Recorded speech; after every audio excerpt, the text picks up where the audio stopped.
Okay, and here it is. I finally found it. It was under this pile of junk over there, but this is the RCA. I think it's the an electronic tuning television. I bought it when I was like 12 for $10 at Goodwill. I definitely will not part with this one because it's the first television that I ever bought. And it's probably got the best picture on a black and white portable television I've ever seen. Out of the couple that I've owned. Right here, you can see it in this lighting. We have the different selecting knobs for each frequencies. This one's from 2 to 6, and then 7 to 13, and 14 to 69. Here you have the channel selector. It's electronic tuning, which is kind of interesting. You go through that and you pick the channels that you want. Go to see this thing, cosmetic, I should say. Let's see if we can pull up the channel there. There it is. Obviously the signal's not so great down here in the basement, but we'll be able to pick up a different channel.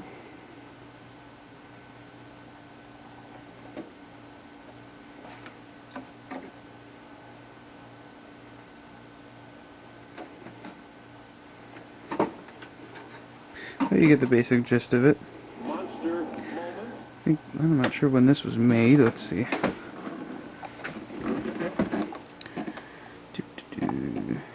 October '84. So it's a nice little piece of equipment. So that's that. And then I also have, that I realized that wasn't down here, I've got a projector, LCD projector that I just bought recently on eBay.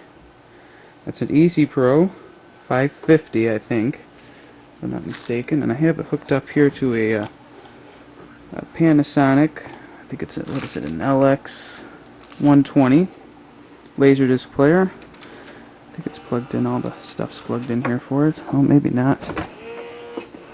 Yeah, okay, I'll go ahead and see if I can get a picture here. Now I think I bought this for about $150. I ended up having to go out and get a buy one off of eBay for another $50 that was broken because the projection lens that is in there that magnifies the image from the LCD screen was scratched, so it gave a really crappy image. Not exactly, I forget the resolution on it, but it's not the best resolution. But for $150, $160 that I invested into it, it's really a nice little machine. I'll try to turn the lights off here and see if we can get a picture on the. Oh, there we go. It's got a built-in speaker. I'm not going to use it right now because you probably won't be able to hear it anyway. But this is a nice. I mean, it really. Let's flip through the Laserdisc here. I think this is this is Field of Dreams. Let's go through that. Let's try to get to doing a flashback there.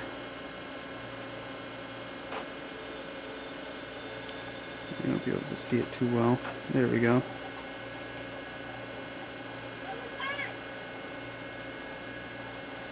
Let's see if we can get a better picture. You build it, he will come. So that's that, and it's a pretty good investment. Now that it's starting to get warm outside, I finally will be able to take it out there in the backyard and broadcast it on a big sheet back there for the neighbors. So that'll be kind of nice. It's a pretty bulky unit compared to the ones that they have now. And another great feature about it is if you know LCD projectors, let's see if I can get this thing open. They often inside of them they have very expensive lamps. These, however, are very inexpensive. They're about $15 a piece, and they still make them. This projector's from about '97, '98, and it's equipped with two. You only use one at a time, and then if, for instance, you're in the middle of a conference or if you're watching a movie and one goes out, you can go ahead and flip it over to the next bulb and use that one. So they're inexpensive, and obviously it's not the brightest picture because you have very low wattage bulbs, but I think they're probably 400 watts in there, so that's nice. And it comes with let's see, you have your S-video and the RCA cables, and then the one thing I haven't figured out about this machine is luckily my laptop that I just got, my Dell laptop, has an S-video output.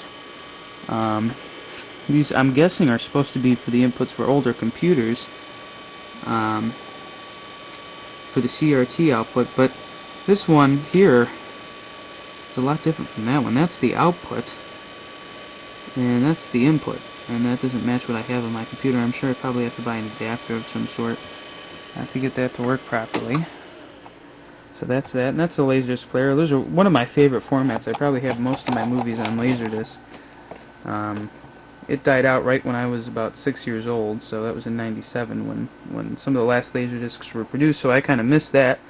But this is my industrial model. This is an LX120 Panasonic. The one I have upstairs is a Pioneer, which is a little bit nicer of a model. That's actually a Laserdisc. If you've never seen one, they're almost as big as a record.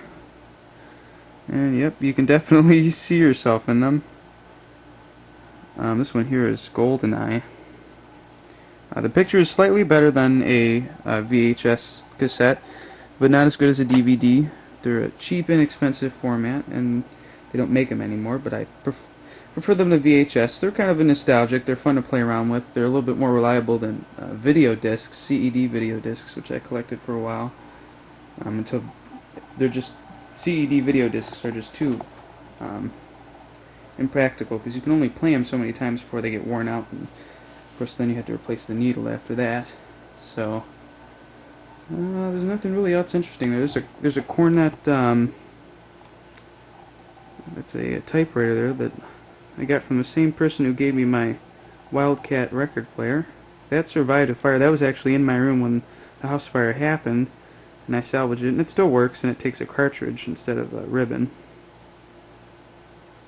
So, well, I think that's that of the basement. It used to be full a lot more, but because my parents want more space in their house, they made me get rid of a lot of my so-called, as they call it, junk. They don't respect it. I guess you have to be into antique electronics to really collect them. So, I hope you enjoyed, and I can't wait to hear your comments.